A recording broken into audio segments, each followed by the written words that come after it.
time. The way we're going to go today is we're going to do the program, and then we're going to stop, and we're going to have a meeting of the Perry, Iowa Historical Society.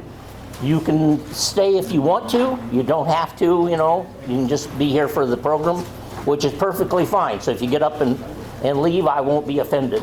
Maybe while I'm talking, I will be. But, anyway, I'll introduce our group here. Normally, there would be three of us up here. Everybody knows Rick Kuhn. And Rick, I'll let you introduce yourself. I'm Rick Kuhn. I know Larry had us up here about 3 years ago about doing this as an idea. And Brian Eitman, he's sick today, couldn't come. So we finally started here about 2 years ago and finally had our first meeting eventually the first of this year. It took a while to get our 501c3.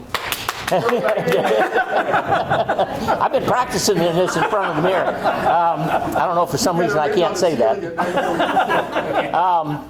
But anybody that wants anything, there are snacks and there is popcorn over here provided by the Perry Elks Lodge. And the Perry Elks are kind enough to let us use this facility, and Andy comes out each time we have a meeting and opens up for us and everything. So this gives us a good location. They don't do any activities on Sunday normally, so we're not affecting them in any way. So, but we appreciate the use of the building and the popcorn and everything. So get some popcorn. And the snacks were provided by Fairway. So Travis called me and said, "I got free snacks for you." I said, "All those snacks are there." Well, let's see. I'll get down here. I'm going to be sitting for most of it. I got a bad knee, so I'm going to be sitting for a lot of this. Lights all right for everybody? See that? I can turn some down. Everybody okay with the lights? Lights okay? Yeah. All right. How about it?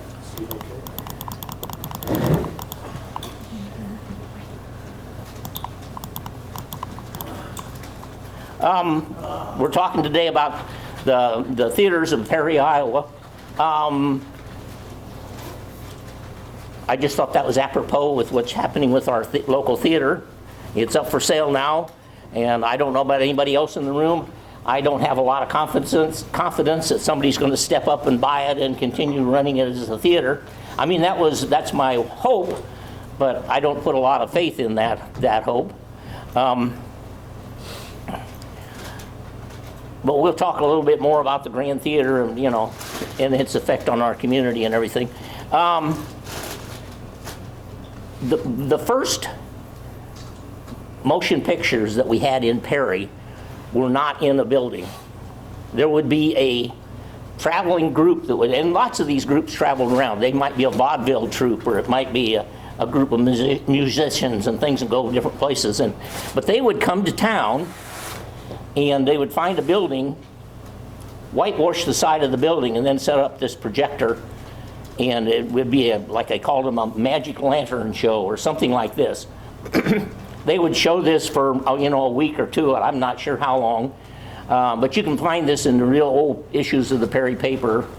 And then they would move on to another town and do the same thing, and they just did this. Well, eventually, they started having movie theaters. Well, the first movie theater that we had in Perry was in the Majestic Theater, and as you can read here, it was in the Oddfellows building downtown, which was right next to Michael's Pub. I'm trying to give everybody something that they can relate to.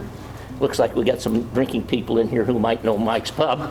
But it was a silent movie theater, and these were silent. And when they opened, all the money from the opening week or whatever, opening nights, went to the King's Daughters Hospital that was being built. Now, when they first opened, these films were very short.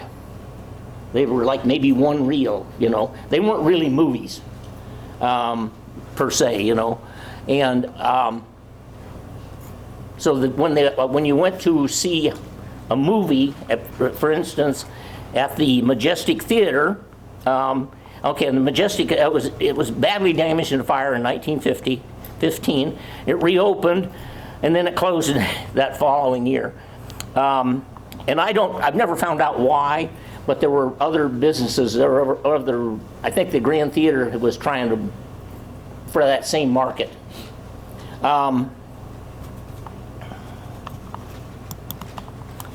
And that's the Majestic Theater. That's the Majestic Theater there. Oh, it's not showing up on my, okay.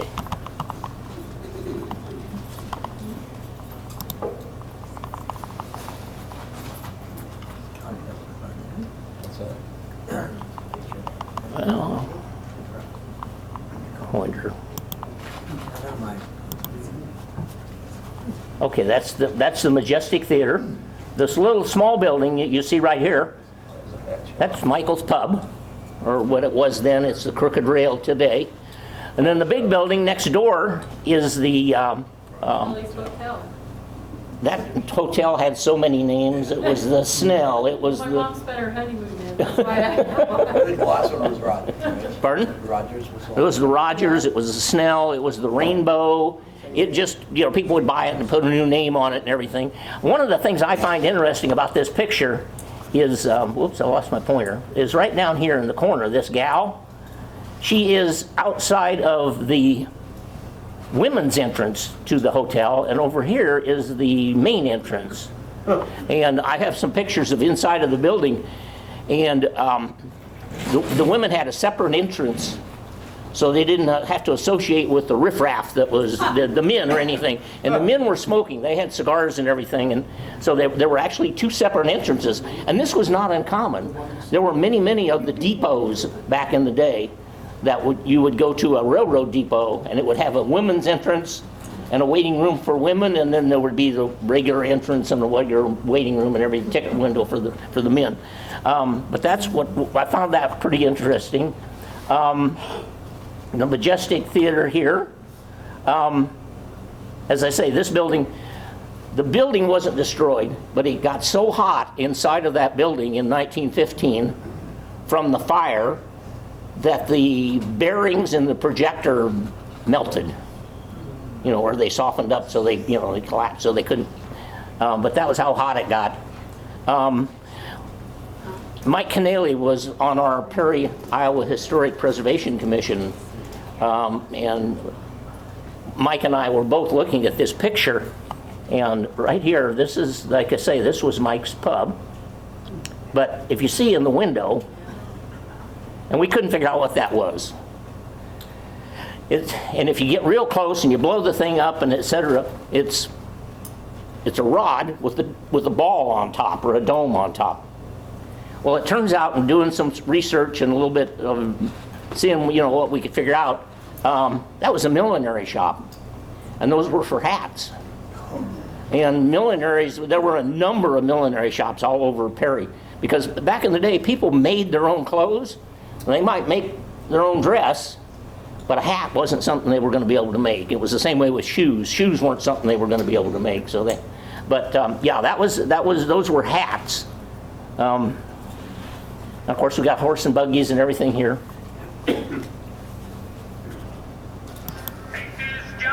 This is the front of the theater, and there are playbills in the windows explaining what's happening. But a typical movie at that time, when you would go and there would be a movie at such and such a time, and then there would be a vaudeville act a little later, or there might be some guy talk about the history of the pyramids or something like that. So it'd be a multi-level experience.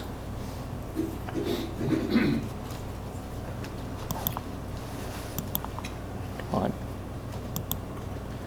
This is my favorite picture. I have to throw this in. There are almost no pictures, old-time pictures, taken at night. And this is my favorite picture. That's the same location because the Majestic Theater is still here. Here's the canopy off of Mike's Pub. This is the back of the Carnegie Library. And right here, I'm making a circle around that. There was a fountain located behind the Perry Library that they took out in the 50s. There's a picture of that. As you're looking down 2nd Street, the clocks aren't there yet. Okay, if everybody knows, hopefully everybody has seen some of my articles that I did. the town clock was located over here, right across the street from where it is today. It's been put back. It started across the street on this building. And then in the 20s, we had the Great Depression. The bank that owned that clock on that building was one of the banks that closed during the Great Depression. And they sold off their assets to satisfy their stockholders and things. So the bank clock that was on this building moved across the street and was added onto the building where it is now. So this is it's made a lot of moves. It went from there, and then it moved out to Forest Park Museum, and then it came back, and right now, hopefully it's going to get restored and everything, and in working condition and everything. It's a very expensive process. It's not something that's going to be fixed with a couple $1,000s. So, but hopefully I'm going to be able to do another program on that clock and on that building and what we can do to help save that. So when it went to that new building, What's that? that was a bank at the time too? Yes, that was a bank at the time too. There were at times we'd have, and it depends on when you got to pick a date, you know, but we'd have 5 banks in Perry, you know, at the same time. That was not totally uncommon. But I just love this one because it's a nighttime photo, and like I say, I only have half a dozen nighttime photos in my whole collection. Yeah.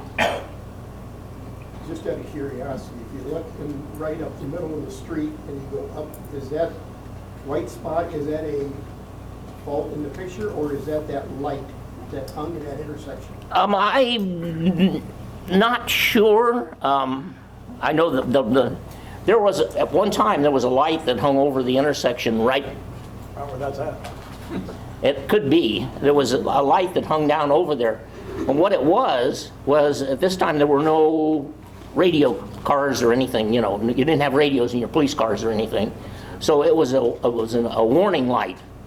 And if it came on, as I understand it, if it came on, they needed the police, and the police would be out on foot patrol or driving around or doing whatever. If their light came on, they would stop someplace and call and find out what the problem was or where they needed help. If they flashed it off and on, it was a fire.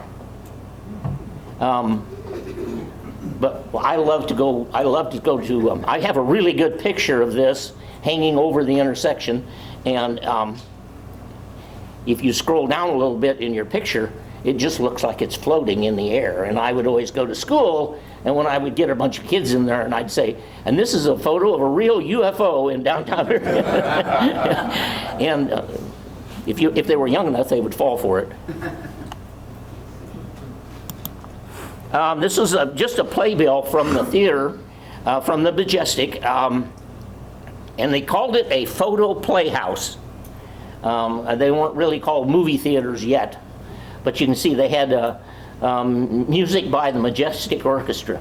All of these theaters had at least a piano, but in the early days, in the real early days, a lot of them actually and when they say an orchestra, I don't mean 50 pieces, but they would have, you know, 5 or 6 pieces in addition to the piano playing the music. But they would be playing the music for the movie, but they would also be playing for the vaudeville troops that would have been there and things like that.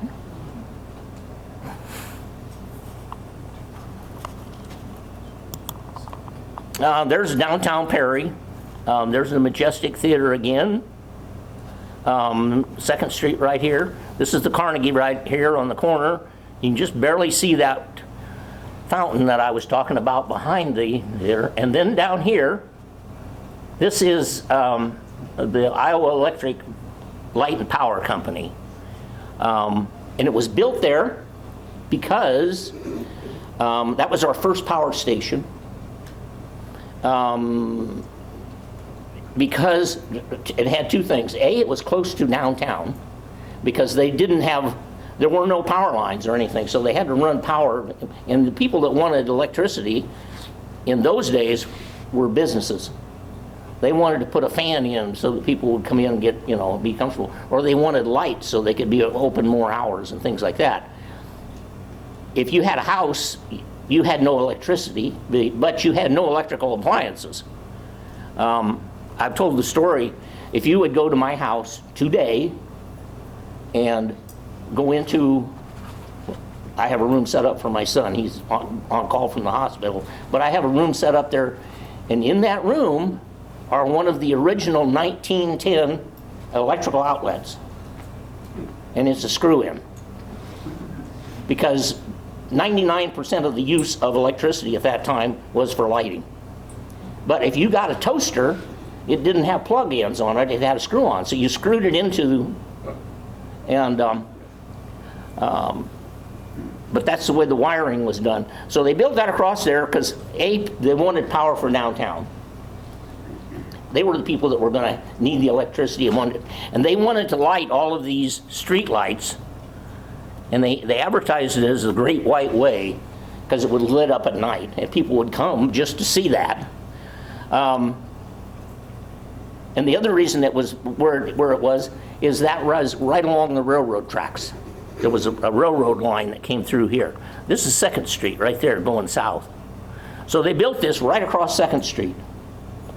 The city came to me when they said, we understand that this section of the street was abandoned, and they said, you know, we don't want to set a precedent, and this is when they're doing the work up at the foundry, and they're going to abandon that area and go across, build across the street. And so I researched it and got the articles and everything that yes, Perry had abandoned that for a period of time. This power plant then blew up at one point, and they moved down by the waterworks. And but they used that as a precedent for abandoning a street for use like that because they had something in the records that it was.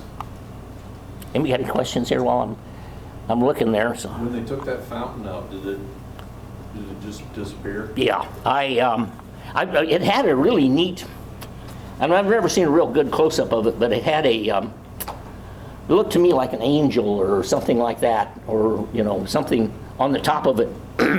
It was tore out. I've got pictures of them tearing it out, but there's no record, and nobody even here knows anything about anything. So I think it was just scrapped.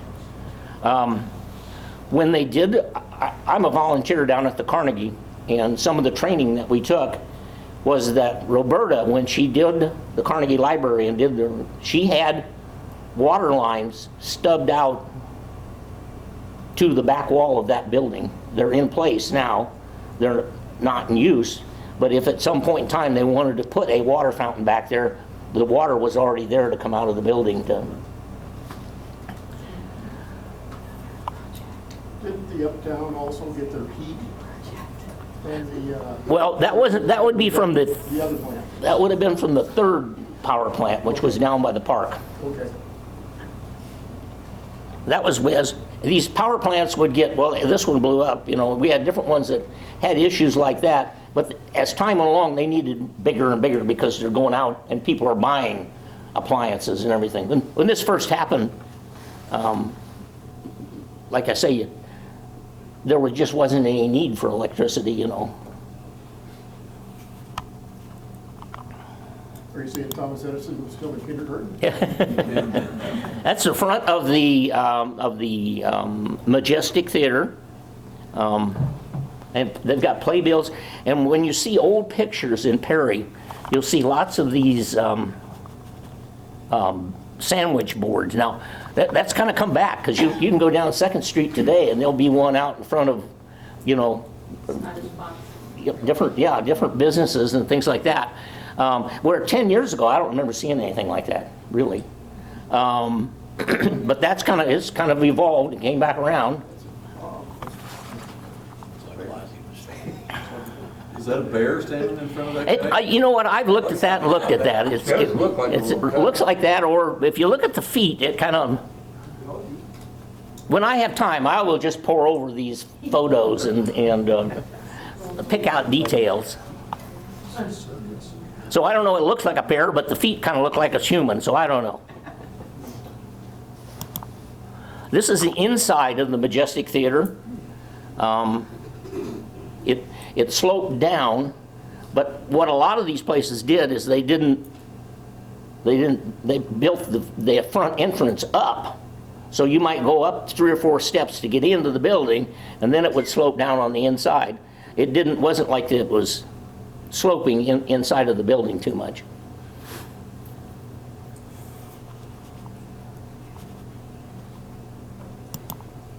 I think it is Okay. a Bear Kelly, because in the bill above it, it said, yes, 101 Circus. So they're advertising the circus, I guess. Well, maybe that is. Yep.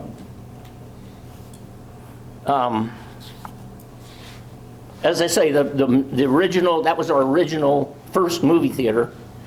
Then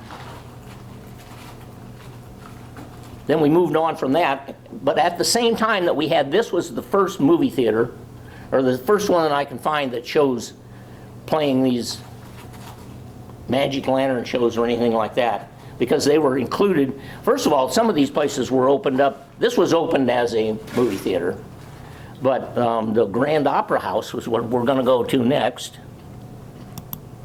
This is the Grand Opera House. That's the Grand Theater today. And as I said, you can, if you see lots of these pictures, you will see, like when you went into the Grand Opera House, you went up steps. And I think that was more, like I say, getting the elevation so that when you got in there, it would then, slope down, but it really wasn't a big slope. Now, the Grand Opera House, I'm going to go to another slide here. This is the Grand Opera House. And again, they got some of these sandwich board type things out front. The Perry Chief was located right here, and the presses were located in the basement. The Perry Chief moved different locations, different times and everything. We've been trying to figure out if the presses are, we can never find anything where they were removed. So they may still be in the basement of the Opera House, we don't know. But you can't tell, because when they remodeled the Opera House and they tore everything out, they just dumped it into the basement. So that now I guess it's like this high full of rubble. And under that rubble may still be the presses, we don't know. If they took them out, there wasn't anything in the chief about it or any knowledge of that. That's when they moved the building across the street then? Yes. Larry? Yep. What's there today? The Grand Theater. Theater downtown. That's the Grand Theater. If you look at these, the way to go, if you go downtown and look, architecturally, these are still there. They don't have canopies on them, but they still have the arches.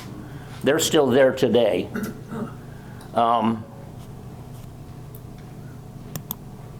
Like I say, the Perry Chief was here. These places up top in Perry, overall, there were retail businesses on the ground floor. Then you went to the second floor, and what you would normally find, particularly to the front of the building, you would find doctors' offices and lawyers and the service things, those would be located there. It's kind of flip-flopped on us today, because now, there are insurance offices and things like that on the second or on the ground floor where there weren't back in the day. That was too expensive for real estate. And the other thing that was on these upper levels was apartments. There would be a lot of apartments above some of these buildings. Somebody commented the other day on one of my posts that they're, My granny lived in those middle windows. was that you? Yeah. That your grandma? Uh-huh. Lived up there? My mom's mom lived Yeah. up above that theater, and my grandfather passed away in '59. She lived there for a couple years, and then when my uncle went into service, then she moved back to California to my mom's. But they've moved now, and this used to be, again, when I studied this and look it up and everything, back in the day, we did not have nursing homes. There was no Spring Valley or anything like that. So if you were a farmer, and this was very common, if you were a farmer and you sold your farm and you really couldn't take care of it or anything, you'd move into town and you would get an apartment downtown, be close to, and there at that point in time, there were grocery stores right on 2nd Street, and you know, everything you needed was right down there. And so this happened, and then what would happen was that the husband would die first, which is, you know, normal, you know. Anyway, so then we had lots of these, what I call widow ladies. And I carried the Perry Chief downtown in Perry on 2nd Street. And lots of these apartments, there were just tons of apartments above all of these buildings, and they were full. And a great number of them were widow ladies. And I knew whenever we came to Christmas, I was going to get, you know, you'd go up to this, and we had to collect. We had to go up, and we had this little book with a tear off a tab. We had to collect, and they'd give us some money. Well, at Christmas time, I was getting cookies, and I was getting candy, because they were, the little ladies were really nice and treated our newspaper people good, you know. Yeah, because you was climbing a lot of stairs. Yeah, later on, Yeah. my next door neighbor was Bill Smith, Gibb Smith's boy, and he and I were in school together, and he had a Des Moines Register route. Well, somebody was quitting or whatever, and he switched and got the downtown route together. And they weren't exactly the same. His might go further off this way or whatever, but the main thing down 2nd Street, we did together. And what we would do is, we'd come to a door, and like I had 5 papers that went up here, and he had 4 papers that went up there, and I'd grab those, and he'd go to the next door, and he knew how many papers that went up there. So we only run up half as many steps because of that. I carry the Tribune in the downtown route, like you're doing now.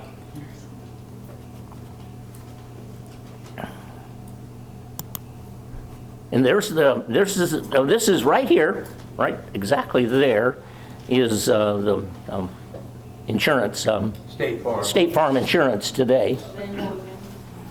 And there's apartments up there, which those are really nice. I've been in those up there. And again, there's down here are those sandwich boards. I find those intriguing, is that they went away and now they've come back, you know. But this is advertising the Victor talking machine, which is like the crank record player that we had back in the day. When did that become the spot in the rail?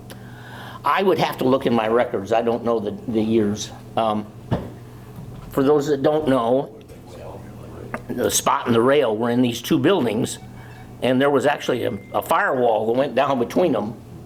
And when little Eva, when she bought the one, she tore out the wall and made it one big bar. But at one time there were 2 bars there. Clyde Kirkman had the one on the other, we even had the other one. And Clyde Kirkman, the clocks were always set railroad time, you could see all the railroaders. Well, back in the day, if you were a railroader, which my father was his whole life, you went down to the district offices, were right down on the Milwaukee, right at the end of 2nd Street, and they got paid. And my dad would then, if it was nice weather and everything, he would take me and we would walk down the street, and rather than spending all the money for, you know, a 3-cent stamp or whatever, he would go down and pay, you know, I've got my insurance I got to pay, and I got this, you know, and we would down, and but we would go in those, and my dad, and back in those days they had like what I called a nickel beer. They were just a little short beer, and my dad would go and get a beer, but I'm going in there, and it was great, because you walk in this place, and all of a sudden people are going, oh, come here, Sonny, come here, let me get you some peanuts, you know, and I made out like a bandit on that type of deal. I looked forward to, plus, railroad payday was when I got my allowance. So that was ingrained in me. I knew railroad payday was the 2nd and 18th. And the Milwaukee at one time, in its heyday, real peak, and that was when passenger services were going strong and everything, they had 700 people on the payroll in Perry. It was huge. I mean, it was just, those that don't know, we had passenger service through here. If you wanted to get on the Milwaukee Railroad and go to Chicago, you didn't go to Des Moines, you came to Perry, because Perry was on the main line. People would come to Perry just to get on the train. Yeah, lots of people came to just get on the line. And then we had a small black community out where the elementary school is today. The original Perry Roundhouse was built there. And they built around it, not intentionally, but it just grew up, this black community. And when they had, what happened was, as trains got bigger and et cetera, they had to build another roundhouse, which they built out behind Tyson's in what they call the brownfields out there. And then they tore down the roundhouse, but they left the footings. And when they were building the elementary school, they got into these footings that were 6 foot deep, you know, and it put them literally months behind in their building of the building, because nobody had remembered that those footings were still there, and they had to tear them all out, and it took them forever.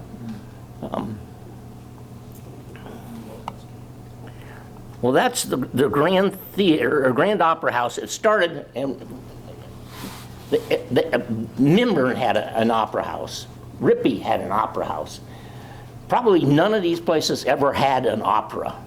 They called them an opera house to give them respectability.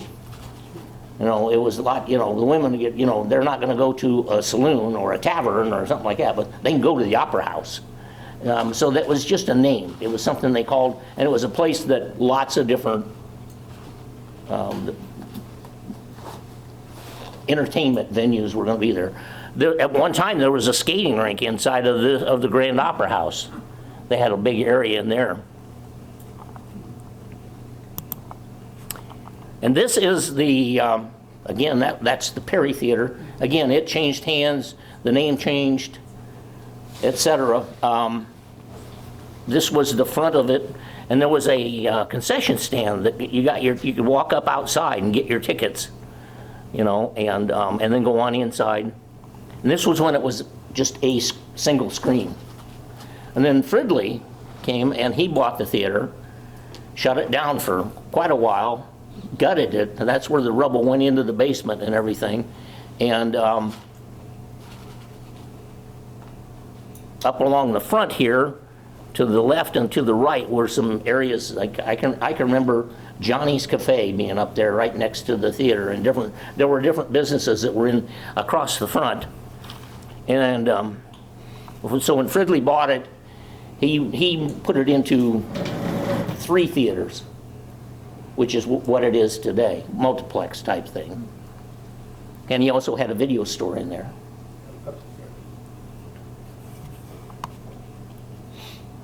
And one I wanted to mention just a little bit here about the Corral Drive-In Theater. That's the screen at the Drive-In Theater. That's the second screen. The first one was destroyed in a big windstorm. They didn't call it a ratio, but it was along that line, and it destroyed it. And originally it had like poles. It was wooden frame. Yeah, wooden frame, and then they put in these metal ones afterwards. And I have memories of the Drive-In Theater in that one summer, it would have been in the early 60s, I worked as the substitute projectionist at the Drive-In, which I didn't have a job, but if somebody went on vacation, somebody was sick, whatever, then I would go in and fill in, and was not one of my favorite jobs. First of all, that little room that you used a projection thing this is in the summer, so it's nice and warm, but it is so hot in there. It was just miserable. And outside of the front of if you remember, there was a concession stand / projection booth. Outside of the doors of the projection booth were a section of seats from the theater when they remodeled it there, so I could go outside and sit, you know, and not die inside that projection booth. The worst part was not the heat, though. The worst part was the movies at the Drive-In were what they call B movies, second run movies or whatever. They were not good movies. And I remember one time the guy that I was filling in for was gone on vacation, and I had to run it for like a week. So for a week, I got to see one of the worst movies. And you had to sit through it because you had to go in and change the reel and make sure it was coming on and What's everything. your definition of worse? But that was not one of my favorite jobs. Okay, 1948 is when they opened the Pioneer Theater Corporation, which is opened the theater. And it was the way it looks down there in the bottom part, it says the New Carroll Drive-In, but it was the Corral.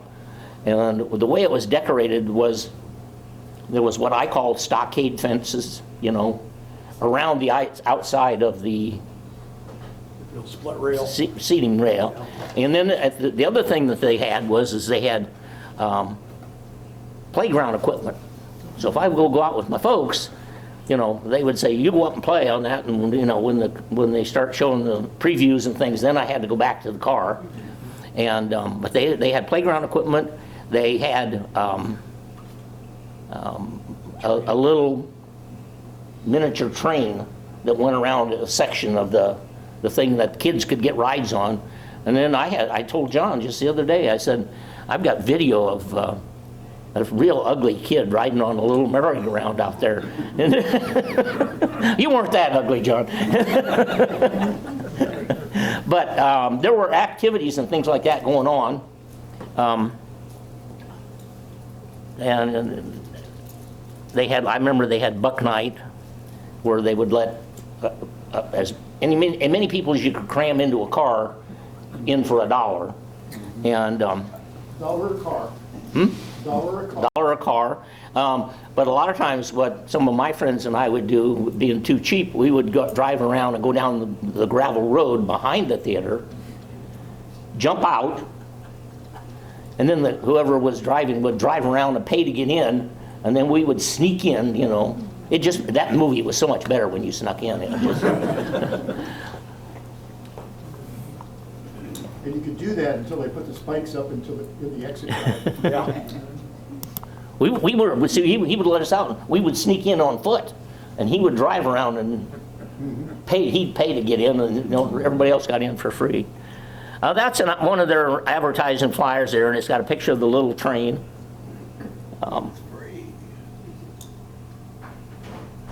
And then they would have like I remember like the 4th of July, they would have fireworks out there. That disc he was talking about, it's on there if you watch the old marquee at the drive-in theater before you went in. It had, I think it'll say, on Wednesday nights, you got a free Hostess cupcake. It's on that disc, whatever.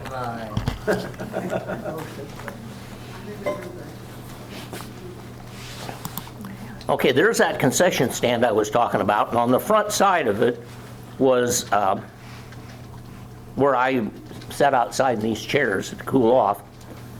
And this was the second screen, like I say, after, because this has got the metal supports that they put in.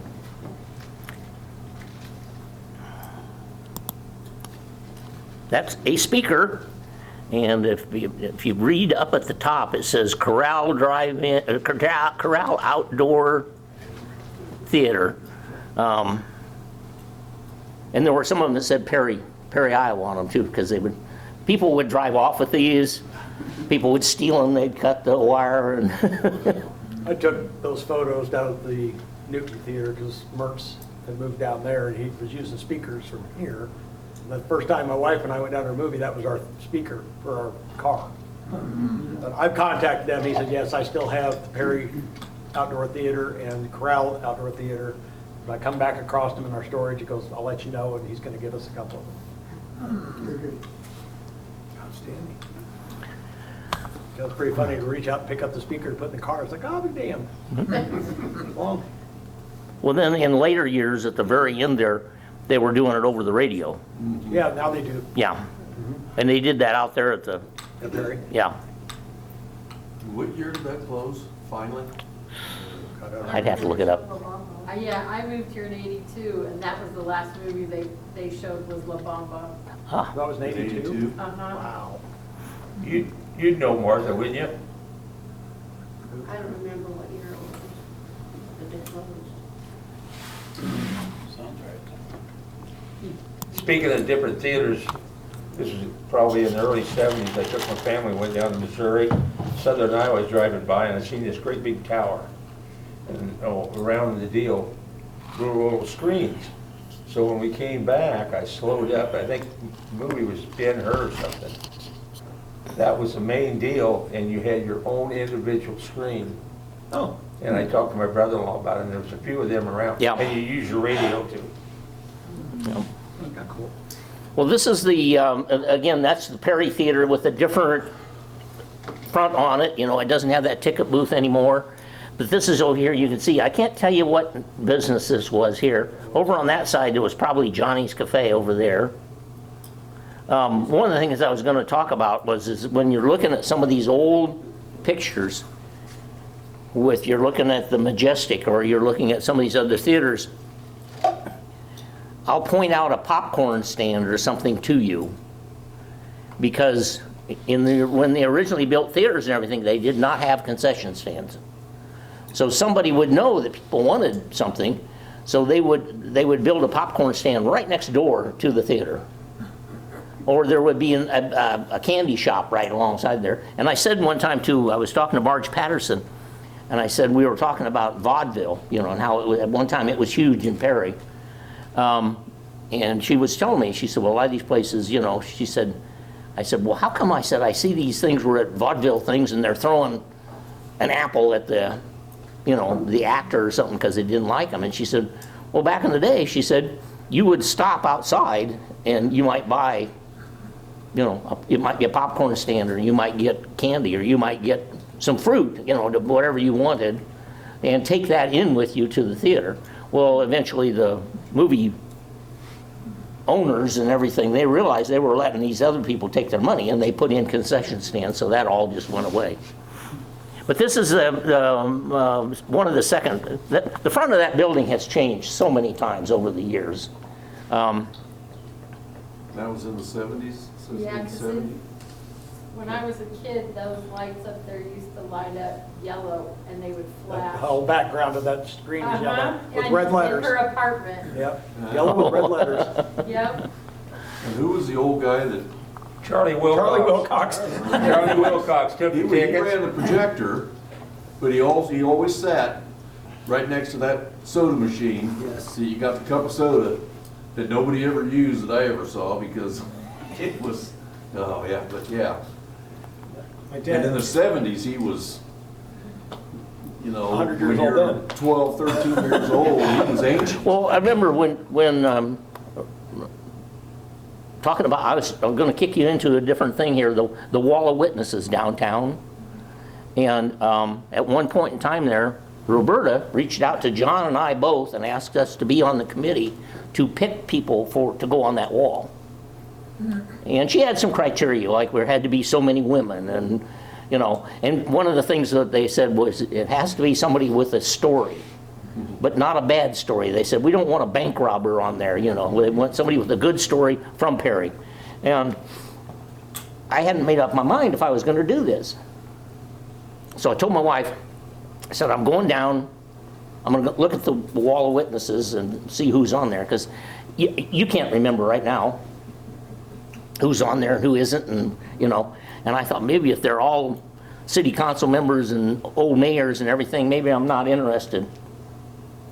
I go down, come back home, and my wife says, so what do you decided? And I said, yep, I'm on board. I said, they got Willie Tudor on that wall, and I said, any organization that can put a deaf mute on a wall like that, I said, I'm willing to be part of it, you know. And but Willie, the reason I include that with the theaters is that Willie would he could come and go at the theater as he pleased, and you'd be sitting there, you know how the place will light up because the sun's outside or whatever. The place would light up, and you'd turn around and look, here come Willie, and he'd be in there Cool off. cool off, but summer particularly, and then next thing you know, he was gone, you know, and He's going like this. Yeah, see, I remember when I was. Point a the kid, clock he over the would back. walk in front Point it, I of the tell you how stores. many degrees. He would walk around. But yeah, that made my decision. Okay, this one here, this is And interesting, this is an ad out of the Perry Chief. And up here, this is the Perry Theater. And down here is the Foxy Theater. And they put them together, and I found this just week after week after week after week. Their ads were just pushed together so that all the movies were put in one place. And with, you know, the times and what was showing. Okay. Now we're going to talk about, now you can see over here, that's the Grand Theater. That's the Grand. It was the Grand Opera House. It was the Grand Theater, just where it is today. Right down here on the corner, today a gal has bought that building. It was Ludwig's at one time. Right. Before that, it started life as the Rex, silent movie theater. Over here, I want to point out, oh, come on, over here, popcorn stand. And they have these different stand-up easels for the advertising and et cetera. So this started life as the Rex Theater. So there were two theaters in the same block.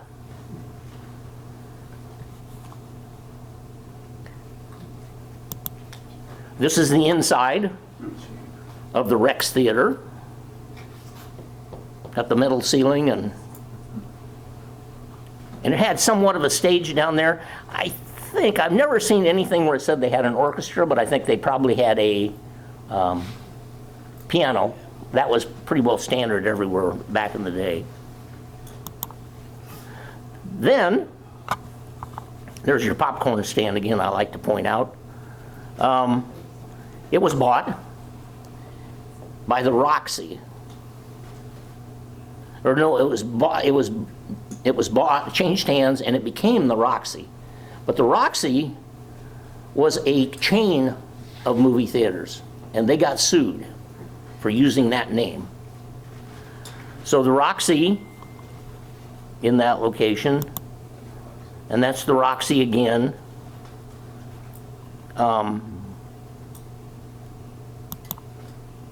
Here's some more of those bills, and it became the Dallas.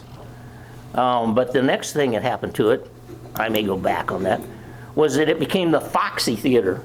And what we assume, just one day it was the Roxy with advertisements, and the next day it's the Foxy. And we think, okay, they got sued, and rather than take all the signs down, we'll just change one letter. So it became the Foxy Theater. And again, you can see this was back, and this plaque is on that building today. And eventually, you can see here, eventually it became the Dallas Theater. It changed hands again. So it went from the Rex to the Roxy to the Foxy to the Dallas. Now, the Dallas Theater was still going when I was a young kid. Now, I'm 82, so it gives you a point in time there, but I went to that theater, and they had matinees, and they had serials, and I can remember it'd be like Flash Gordon, and you'd watch Flash Gordon, and then the program would at the end of the program, they'd leave you with a cliffhanger. You didn't know whether Flash Gordon was going to survive or not, and then you went back the next week, and you got the next edition, and it was kind of like ongoing. But I went to that theater, so it was still still in existence. So this is a plaque on the building today. Now, somebody has bought that building. I'll give you another picture. That's the building today. They were gutting it Yeah. for a long time. Well, there's the plaque on the side of the building. And she bought this, and then the building next door, which was Parker's. She's planning to sell Parker's. She doesn't need both. But it was a donut shop at one time. Oh yeah, so many of these buildings downtown have had. Oh, was that down farther? Yeah. So many of these places have many different businesses in them. And you have to pick a time to actually figure out what was in there at such a time. She's going to be on this building, and what happened, and I guess I've talked to Sven Peterson, and he told me this is true all over Perry, was that as some of these older buildings, they didn't have, to begin with, they didn't have sewer lines, you know, because there was no sewers, you know, uptown. This was back, you know, in the 1800s and things, when some of these buildings were built. When they built the building next door to her, which was Parker's, the sewer line and the water lines all ran through her building, this building. Well, because of that, you can't buy that building. You have to buy both buildings because they're considered interconnected until you run new sewer lines and run new water lines and run. And he said, as Sven told me, he said, oh, there's a dozen places around Perry like that. I know They just did it the like cheapest way. Leroy's Plumbing Shop in the basement used to be that way when Grandma was the receptionist. Downstairs, the plumbing was set up like so backwards. Like when I was a kid and I would go down there with her, like you could see how different it was compared to like normal plumbing pipes. So what's she gonna do with it, Larry? She's a taxidermist. Oh, cool. Yeah. I mean, she's got a gonna desk on it. renovate the whole corner building and, She is living back where I remember Luther Rushing back on the alley there. She's living back there and working on the front. She only has X amount of dollars, so you know she'd like to live from it. and she would like to sell Parker's once she gets the sewer lines and everything done. Yeah. Will she like put apartments in it or? I don't think she's thinking that far down. You know, it's it could be 10 years before something like that had happened for her. You know. I think right now she's just trying to make it so she can live there and have a business. And I guess the roof has been stabilized and the back wall back there has been stabilized. So I guess that part has been done. Cool, I love the way that goes up on the white part of that. Yeah, here. Do we know when that appeared? I've looked back at the theater and it's not there then, but No. you know, I only remember it when Ludwig was there. Yeah. And there's some of these things you can do it if you want to. Go to the Perry Library page and go to their search thing and search newspapers. And it's not the most friendly search item. It's not like Google. You know, it takes you more work to search it. But, and you can search these things, and some of these things just never made like this. Okay, so at some point in time, they put that on there. But I can't find when. And there's not a picture, but it didn't make the paper. You know, that wasn't news, you know. Isn't there something today written on that? That's the way it looks now. Is it? That's very recent? Okay. I could swear that I looked at it one day sitting there at the stop sign and there was something written on it. But there's different times that when you go to look for some of these things that you'll find, and again, I used to talk to Marge Patterson that pick her brain, and she said, well, some of this stuff, she said, just wasn't what they considered newsworthy, so they never. Because of the lights, there's lighting here, here, all the way down. But it almost looked like at one point that maybe there was neon or something on it with something up here on this top. Yeah. But I've And see, never this seen any isn't, photos. this is the second building on that corner. The first one burnt down in 43, I think. That reminds Ludwig, the insurance company. Yeah, he was there.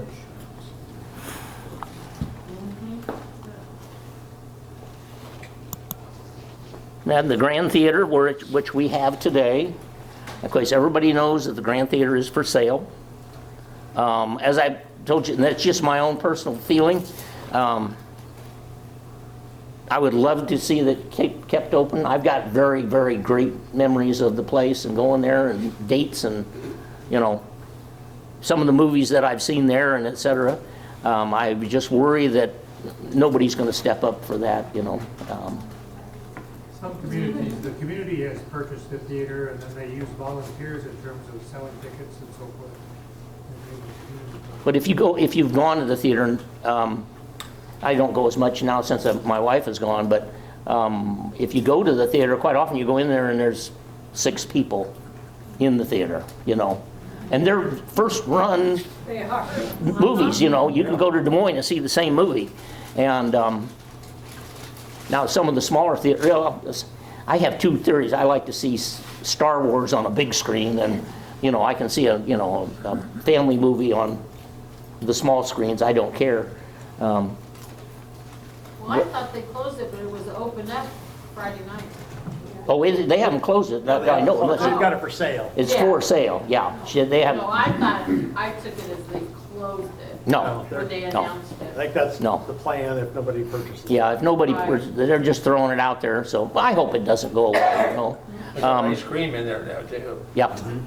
I think they're trying things, you know. Just so hard with Netflix and all the streaming services now and what it costs them to get the movies Oh, and you imagine? what it took to update it to digital from film, from analog stuff. It's just, the expense is just horrendous. But the movie theater, like growing up, it was a big part of my life. You know, from when I was a little kid, I can remember one of the very first movies that my mother took me to was Bambi in Perry Theater. You know, and I can't remember the first date. You know, but I went on a lot of dates to the theater. You know, and. In the summertime, they'd have the Wednesday movie for kids. Yeah. Yep. In the afternoon. So there are certain things that I feel are community things.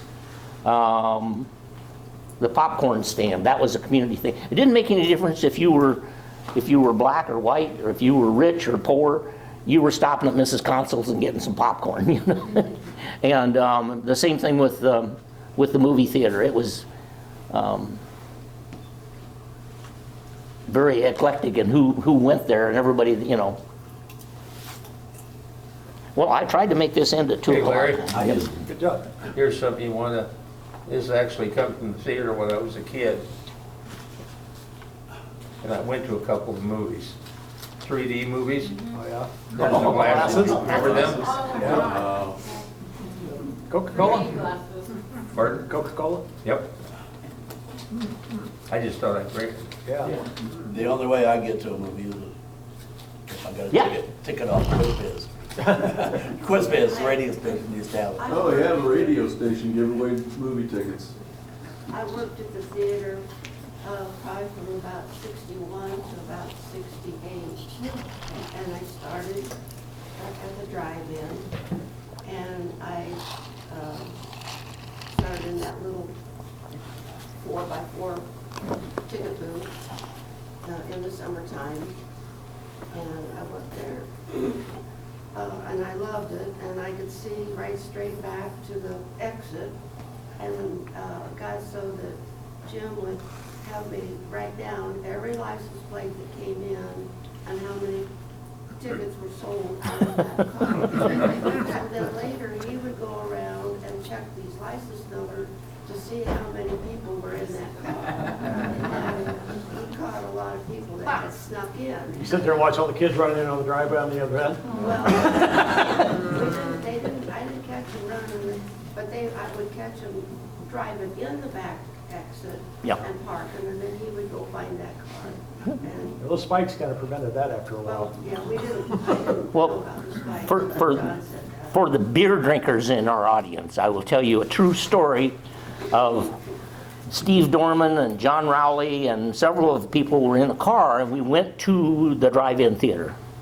Now, at this point in time is when pull tabs were just the thing that was happening. Or you actually, if you remember, you pulled the tab off and it came off completely. It didn't just push down in. Well, we had gotten some beer. We get to the drive-in theater, we're gonna drink our beer, and we open up the bag that it was in or whatever, and we lift, you know, there's no pull tab. So it's like, okay, look in the glove compartment, get a church key. Everybody had a church key, not John Rowley for some reason. Anyway, so what we did was 2 or 3 of us took off through the parking lot there, going up to cars. And, John, you got a church key? Well, anyway, we get back and we haven't found a church key. So we decide, okay, what we're going to do is one of us is going to hold the can. Another one is going to take a tire iron, because they used to be the X type. He's going to take the pointy part you know, and hold on to the two, or put that on the top, and the other one is gonna whack the top of the tire and poke a hole in the top of it. So we got this planned out, and it works. Works great, you know. This first one, the guy opens it up and tips his beer up, and somebody went, "Oh crap!" And they had, when they did the canning, they put the pop top on the bottom. So we had a full 6-pack of beer with pop tops on the wrong end.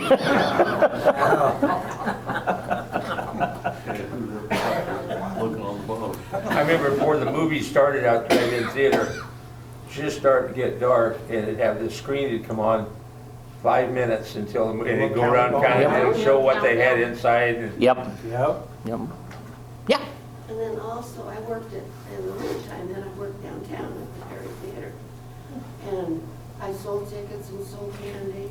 And one summer, he had me, this is before it was all in the house, he had a section of seats on one side, like, I don't know, 6 or 8.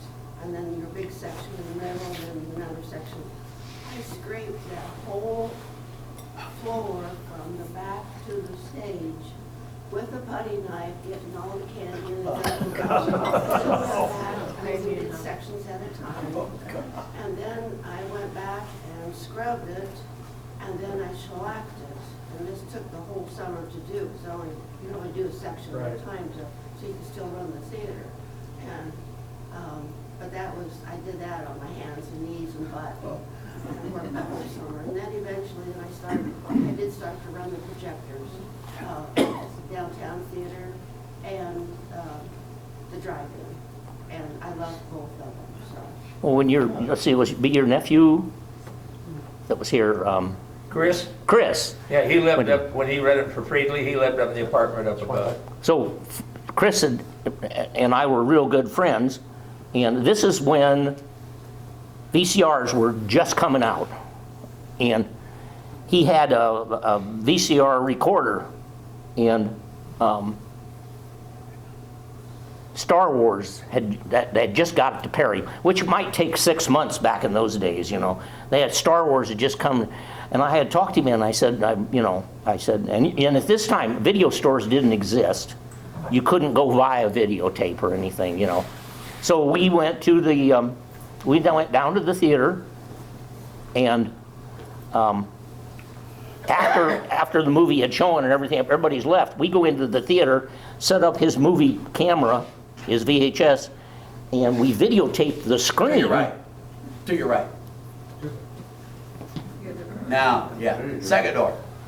So we, That's right, it's his office. so we go down and we set up the camera to videotape Star Wars, and we did. And I had a lot of fun with that, because people would come over and they'd say, "Well, what do you want to watch?" And it's like, "Well, you want Star Wars?" "Oh yeah, real funny, Vodnik," you know. And and I pull out this tape that we'd made, and I said, he asked me, he said, "Well, how's, you know?" And it was kind of dark because it's, you know, in the theater there and everything. And I said, he asked me how, you know, how that was working out, and I said, "Oh, great." I said, "Except for some of the noise." And he said, "What do you mean?" And I said, "Well, we were sitting there watching the movie, and you could hear, you could hear our beers opening. So, here, you want another one?" You know? So when did they actually quit using the stage as a? When Friendly did his big remodeling thing, but I think a lot of the stage things had just, even over the years, because I can remember different stage acts coming.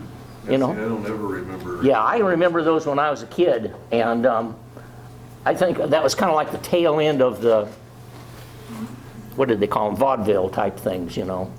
And those things just kind of went away. I know the stage was still there. I was working at Oscar. Oscar Mayer had And their- Oscar Mayer had, Had a Christmas party they there. had a show in the morning and a show in the afternoon, Yeah. and they had a stage. Yep. And I think Bill Riley come up one time. Well, I'm going to ask anybody now, I'm going to throw this out here. There were murals on the wall of the Perry Theater down both sides. One side had the train, and the other had a plow and the corn stalks and everything. I cannot find pictures of that mural. Rick found a little partial one in the background. Is it But- underneath their wallpaper in that longer movie theater? Because it was in, when you go down the hallway, it's the first movie theater on your left. Is it behind the wallpaper? Oh, I don't know. I'm wondering if they didn't like view or if like it's there. I remember moving here, the first movie I seen there was Country. They played one there. Yeah, if anybody comes across the photo of the inside of the theater, we'd love to get a copy. Well, I told everybody we'd hold that. It's 3:06, so I went over 6 minutes.